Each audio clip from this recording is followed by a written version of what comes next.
Perjalanan membawa terang tidaklah mudah.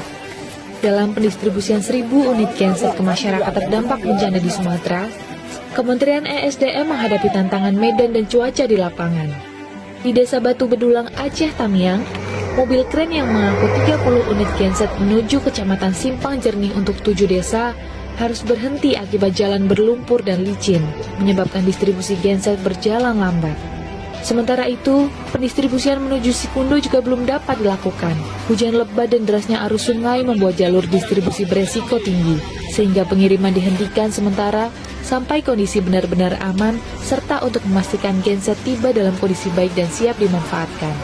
Kementerian ESDM memastikan pendistribusian akan segera dilanjutkan setelah kondisi medan dan cuaca dinyatakan aman, hingga genset benar-benar sampai ke tangan masyarakat.